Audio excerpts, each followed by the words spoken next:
Captain Jake Morrison stood on the bridge of the exploration ship Liberty. His crew was doing normal work, checking space rocks and mapping new areas near the edge of known space. It was a quiet day until something happened that changed everything. The ship's communication system started making noise. All the screens lit up at once. A voice came through speaking perfect English, but the tone was cold and mean. "Primitive species of Sol 3, you are commanded to come before the Valdorian Empire right now. You will become our slaves. You have no choice in this matter. You have 7 days to prepare for your new masters." The crew on the bridge looked at each other with confused faces. The alien voice kept talking, telling them about all the bad things humans had done wrong. The voice said Earth had to give up all weapons, including what they called rocks that explode and flying war machines. Lisa Barnes worked the communication station. She put her hand over her mouth to stop herself from laughing out loud. Pudiape. Aliens were demanding that Earth give up weapons that sounded like something from old history books. Lieutenant Commander Pete Collins started typing on his computer. He wanted to know who these Valdorians were. The results made his eyes go wide. The database showed a huge empire that ruled over 300 different alien species. They always started contact the same way, by demanding surrender.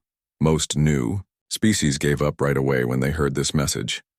Captain Morrison told his crew to stay quiet while they learned more about these aliens. He used the ship's long-distance sensors to look around the solar system. What he found was impressive and scary at the same time. Hundreds of alien ships were waiting just outside where Pluto orbits the sun.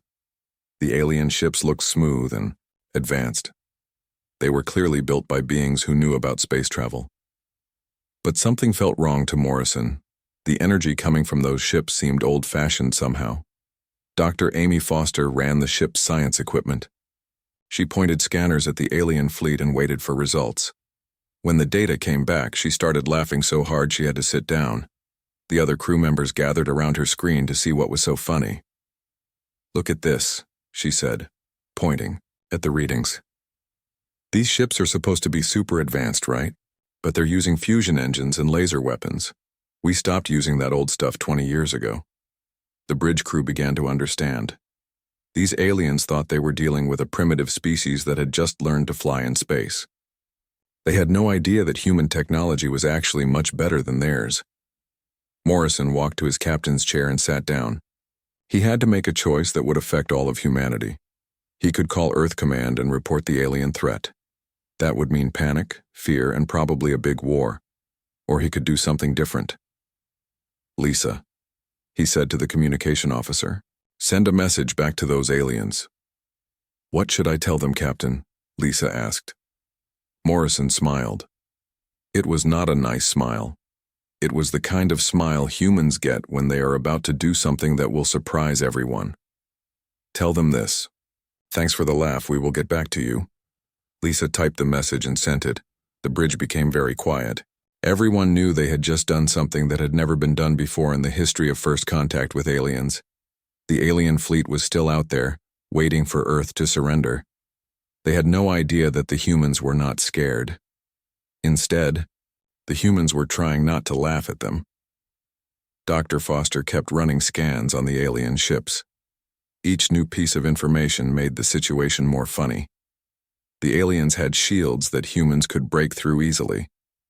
Their weapons were powerful but slow. Their ships were big but not very fast. "Captain," she said, "I think we could take on their whole fleet with just our ship." Morrison nodded. He had been thinking the same thing. But fighting was not what humans were best at. Humans were best at being unpredictable, creative, and sometimes a little bit crazy. "Pete," Morrison said to his second in command, "what do you think these aliens expect us to do next?" Pete thought for a moment. "Based on their database, they expect us to either surrender immediately or maybe send a message begging for mercy. And what would most species do when faced with a fleet that big? They would be terrified. They would give up without a fight." Morrison stood up and walked to the big window that showed the stars. Somewhere out there, alien commanders were waiting for humanity's response. They probably thought the humans were having emergency meetings, crying and preparing to become slaves. They had no idea that the humans were sitting on their bridge, making jokes about alien technology and planning something that would make the whole galaxy talk for years to come. "Lisa," Morrison said, "prepare another message for our new alien friends." "What kind of message, Captain?" Morrison's smile got bigger. "The kind that will make them very confused." The crew waited to hear what their captain would say next. Outside the ship, space looked peaceful and quiet. But everyone on the bridge knew that was about to change in a very big way. The Liberty continued its journey through space, carrying humans who had just learned they were not alone in the universe. More importantly, they had learned that being alone might have been easier than dealing with aliens who took themselves too seriously. The adventure was just beginning. Admiral Kyle Stevens sat in his command chair on the biggest Valdorian warship. He had been in charge of making planets surrender for 30 years. His ship had watched hundreds of worlds give up without a fight. He had never seen anything like the message from Earth. "Thanks for the laugh. We will get back to you." Stevens read the message 3 times. He called his translation officer to his side.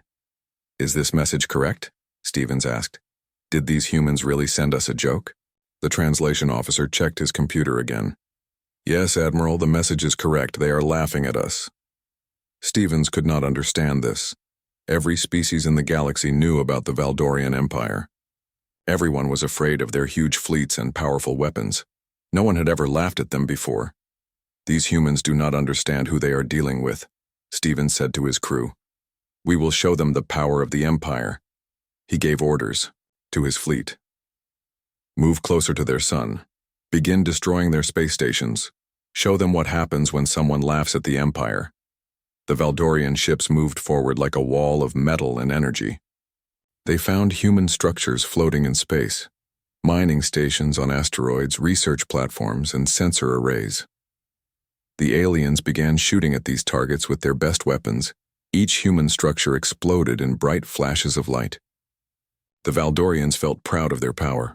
They were sure the humans were watching and getting scared. On Earth, President Nancy Clark sat in a deep bunker under the White House. Military leaders stood around a big table covered with maps and computer screens. General Bob Turner pointed at the displays showing alien ships destroying human property. "Madam President," Turner said, "we should send our home fleet to fight them. We can have ships there in 6 hours." President Clark looked at the screens for a long time. She was thinking about something that made her smile a little bit. "No," she said. "I have a better idea. Get me Captain Morrison on the radio." A few minutes later, Morrison's voice came through the speakers in the bunker. "This is Captain Morrison, Madam President. We can see the alien fleet from here." "Captain," President Clark said, "I am giving you special permission to show these aliens what humans can really do. Make us proud." Morrison's voice sounded happy when he answered, "Yes, Madam President. It will be my pleasure." Back on the Liberty, Morrison looked at his crew. Dr. Foster was smiling. Pete Collins was checking weapon systems. Lisa Barnes was preparing the ship's special equipment. "Everyone ready?" Morrison asked. "Time to have some fun." The Liberty had technology the Valdorians had never seen before. Human ships could turn invisible, move faster than alien sensors could track, and do things that seemed impossible. Morrison gave his first order: "Turn on the invisibility field. Let's go say hello to our new friends." The Liberty disappeared from all sensors. To the Valdorians, the human ship just stopped existing. But the Liberty was still there, moving closer to the alien fleet. Lieutenant Sam Rodriguez flew a small fighter ship near the Liberty. He was young and liked to play tricks on people. When Morrison told him to get creative, Sam knew exactly what to do. Sam flew his invisible ship right between 2 big Valdorian destroyers. The alien crews had no idea he was there.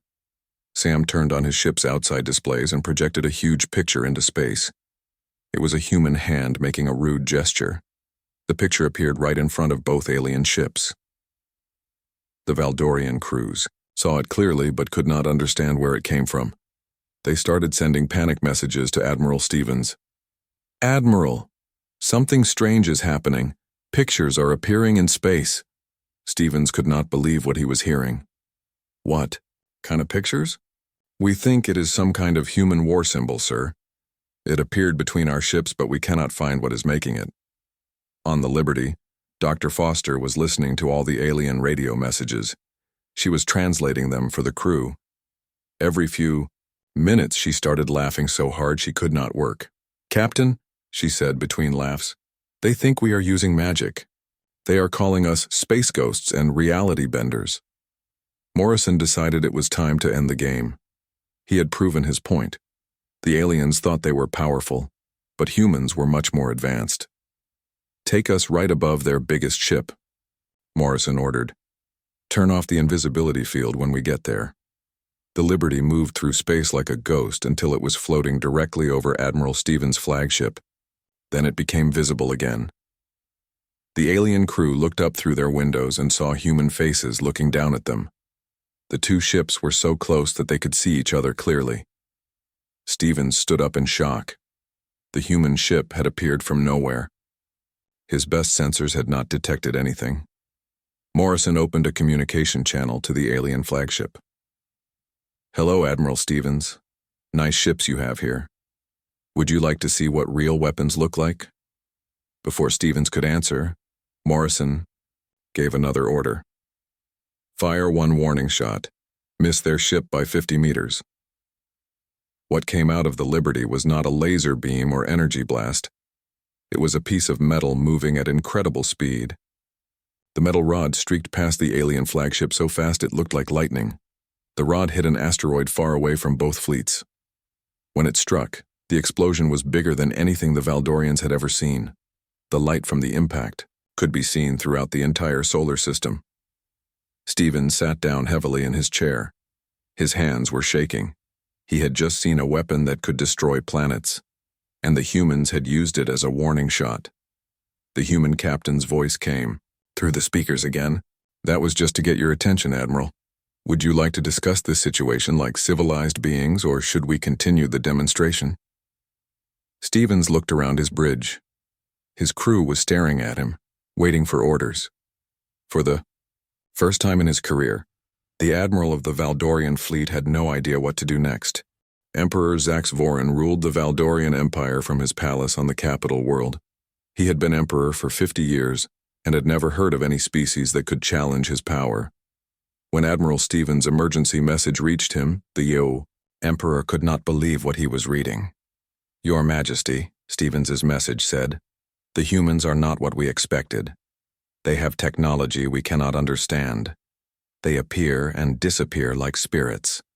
Their weapons can destroy entire moons, and worst of all, they think our empire is funny." The emperor called his best military advisors to an emergency meeting.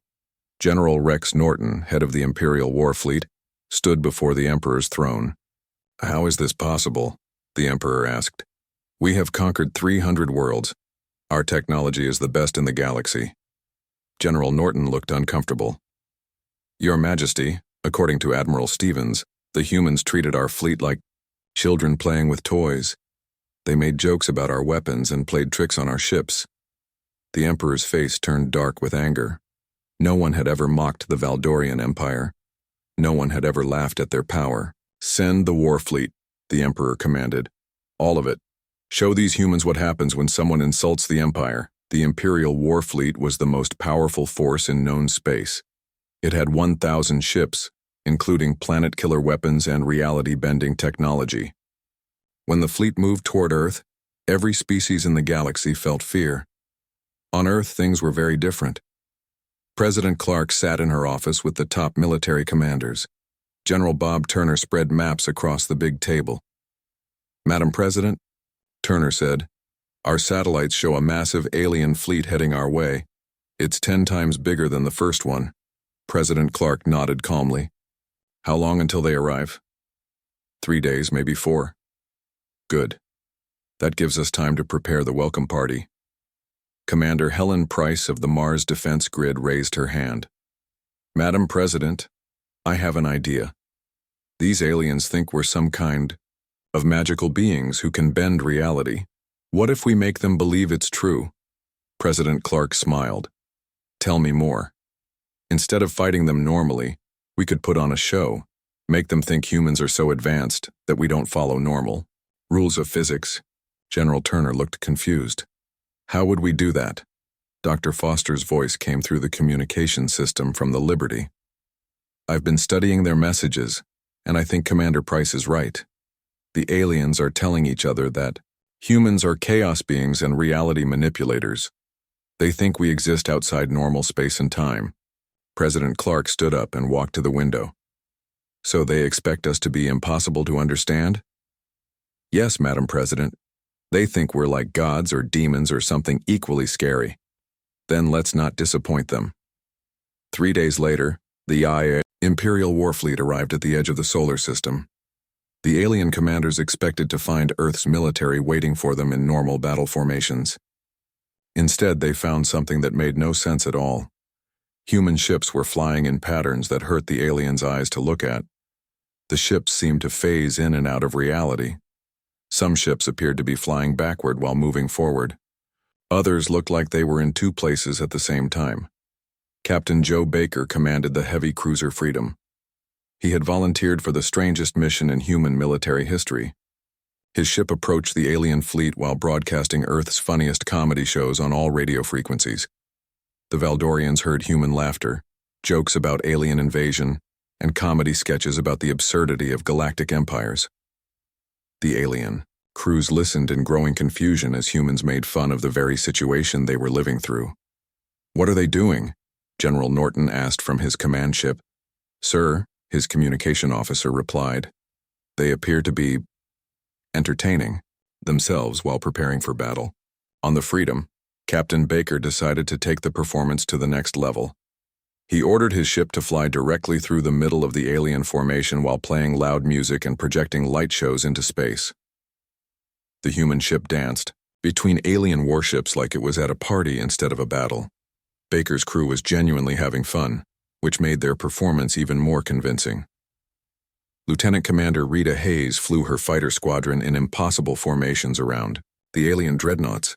Her pilots performed stunts that looked like they were breaking the laws of physics. In reality, they were just using advanced human technology, but to the aliens, it looked like magic. Dr. Foster monitored alien communications from her station on the Liberty. What she heard made her laugh until she cried. Captain Morrison, she called out, you need to hear this. The aliens are debating whether we're refugees from another dimension, or maybe gods testing their faith. What else are they saying? Morrison asked. One of their generals thinks we might be the ghosts of a dead civilization that learned to exist as pure energy. Another one believes we're time travelers from the future. The confusion reached its peak when President Clark herself appeared on the main communication channel.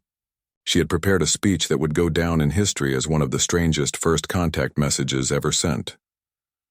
Greetings, Emperor Zaxvorin, she began. We are the humans of Earth. We understand you came here to make us part of your empire. We find this idea very amusing. The Emperor listened from his throne room, surrounded by his advisors. They were all trying to understand what they were hearing. Your empire has conquered many worlds, President Clark continued, but you have never met anyone like us. We don't want to conquer anyone. We don't want to be conquered either. We just want to laugh at how seriously everyone takes these galactic politics. She paused for effect. We invite you to visit Earth anytime you want. We'll show you our comedy festivals. Maybe you'll learn that the universe is much funnier than you think. The communication ended, leaving the Emperor and his entire fleet in stunned silence. General Norton was the first to speak. Your Majesty, what do we do now? The Emperor sat back in his throne. In 50 years of ruling, he had never encountered anything like this. The humans had superior technology, but they didn't want to use it for conquest. They had the power to destroy his fleet, but instead they were offering to tell him jokes. General, the Emperor said slowly, I think we need to learn more about these humans before we do anything else. In space, the two fleets faced each other. One side was confused and frightened. The other side was having the time of their lives, putting on the greatest show in galactic history. Emperor Zaxvorin could not sleep for 3 days after hearing President Clark's message. He walked around his palace thinking about what the humans had said. For the first time in his long life, he was not sure what to do next. His advisors were just as confused. General Norton suggested attacking Earth immediately.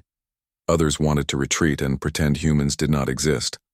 But the Emperor had a different idea, one that surprised everyone.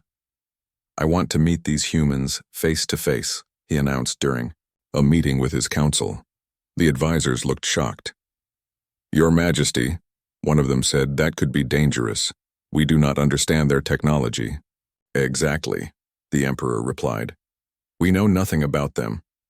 How can we make decisions about beings we do not understand?" The Emperor sent a message to President Clark requesting a formal meeting.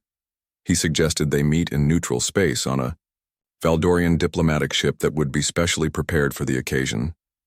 President Clark accepted the invitation, but she had her own ideas about how the meeting should go. Ambassador Kate Phillips was chosen to represent Earth. She was smart, diplomatic, and had a great sense of humor. More importantly, she understood that this meeting could change the future of both species. "Madam President," Ambassador Phillips said, "I'd like to bring some friends with me to this meeting." "What kind of friends?" President Clark asked. "Comedians, some of Earth's funniest people. If we're going to teach these aliens about humans, they need to understand what makes us laugh." President Clark smiled. "Perfect. Show them who we really are." The meeting was arranged for the following week. The Valdorians prepared their diplomatic ship with the best food, comfortable rooms, and every luxury they could think of. They wanted to impress the humans with their civilization. When Ambassador Phillips arrived, she brought a team of 5 people with her. Besides the normal diplomatic staff, she had comedian Danny Walsh, who was famous for making jokes about everyday life that everyone could understand. The Valdorians were expecting serious negotiations about territory, trade agreements, and military treaties. Instead, they got something completely different. Danny Walsh stood up in the middle of the formal meeting room and began talking about the differences between human and alien culture. He pointed out how silly it was that the Valdorians had conquered 300 worlds but had never learned to laugh. "You've been traveling through space for thousands of years," Danny said, "meeting new species, seeing amazing things. And what do? You make them all the same as you. That's like going to a restaurant with 1,000,000 different foods and ordering the same sandwich every time." The Valdorian officials listened carefully. They did not understand why a human would make jokes during such an important meeting. Then something unexpected happened. Emperor Zaxvoren started making a strange noise. It was quiet at first, then got louder. The other Valdorians looked worried until they realized what was happening. The Emperor was laughing. It was the first time in recorded Valdorian history that their leader had laughed during a diplomatic meeting. The sound was deeper than human laughter, but it was definitely the same emotion. Dr. Foster, who had come to the meeting as a cultural expert, was taking notes on everything. She realized something important. The Valdorians were not evil or cruel by nature. They were just incredibly bored. "Your Majesty," she said to the Emperor, "can I ask you a personal question?" "Of course," the Emperor replied, still chuckling from Danny's jokes. "When was the last time you were surprised by something?" The Emperor thought for a long moment. "I cannot remember. Perhaps when I was very young, before I became ruler." "That's the problem," Dr. Foster explained. "Your empire has become so successful that nothing new ever happens. You conquer worlds, but they all become the same as the worlds you already have. You meet new species, but you force them to become like Valdorians. Where's the surprise in that?" Ambassador Phillips nodded. "Humans don't want to conquer anyone because we're too busy being surprised by what we already have. Every day, someone on Earth discovers something new, creates something different, or finds a new way to laugh." The Emperor leaned forward in his chair. "Tell me more about this laughter. Why is it so important to humans?" Danny Walsh smiled. "Your Majesty, laughter is how humans deal with the fact that the universe is completely crazy. Think about it. We're sitting in a metal box floating in empty space, talking to beings from another star. And somehow this all makes sense to us. If we didn't laugh about it, we'd go insane." The Emperor was quiet for a few minutes. Then he asked, "Could you teach us how to laugh like humans do?" "We can try," Ambassador Phillips said. "But first you need to understand something. Humans don't laugh at other people to be mean. We laugh with people to share happiness. There's a big difference. Over the next several hours, the formal diplomatic meeting turned into something more like a comedy class. Danny Walsh explained different types of humor, while Dr. Foster took notes on Valdorian responses to various jokes. They discovered that Valdorians found physical comedy hilarious. When Danny pretended to trip and fall while giving a speech, several alien diplomats made laughing sounds. They also enjoyed wordplay and puns, which surprised everyone. The breakthrough came when Emperor Zax Vorin told his first joke. It was not very funny by human standards, but it was about the absurdity of ruling an empire so big that he had never visited most of it. "I have been emperor for 50 years, he said, "and I just realized that I rule over worlds I cannot even pronounce the names of. Some of them might not even exist anymore, and no one would tell me because they're afraid I'll get angry." The humans laughed, and more importantly, the other Valdorians laughed too. Ambassador Phillips saw her opportunity. "Your Majesty, what if instead of conquering more worlds you started learning from them? What if you let each species keep what makes them special while still being part of your empire?" "You mean," the Emperor said slowly, "let them stay different?" "Exactly. Diversity is what makes the universe interesting. If everything was the same, there would be nothing to discover, nothing to learn, and nothing to laugh about." The Emperor made a decision that would change galactic history. Instead of demanding Earth's surrender, he proposed something called the Sol Accords, a treaty that recognized humans as an independent protectorate with the right to defend themselves however they chose. More importantly, he invited humans to help reform the Valdorian Empire. Instead of forced assimilation, conquered worlds would be allowed to keep their cultures while contributing their unique knowledge to the greater galactic community. 6 months later, the first interspecies comedy festival was held in Earth orbit. Representatives from dozens of species attended, including Emperor Zax Vorin himself, who had developed a surprising talent for stand-up comedy about the difficulties of ruling a galactic empire. The festival's closing ceremony featured Admiral Stevens, who had been reassigned as the Empire's first cultural exchange coordinator. He performed a comedy routine about trying to conquer a species that treated invasion fleets as entertainment. Captain Morrison, now promoted to Admiral and serving as Earth's first galactic ambassador, gave the opening speech at the newly established Institute for Interspecies Humor Studies.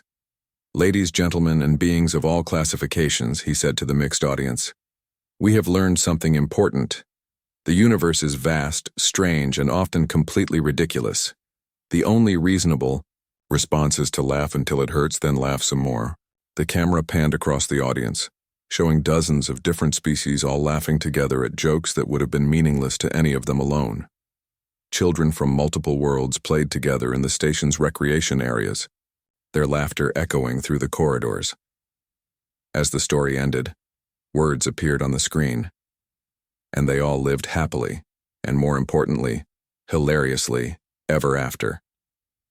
The final image showed Earth and the Valdorian capital world connected by streams of light, not weapons or conquest fleets, but communication channels carrying jokes, stories, and laughter across the galaxy.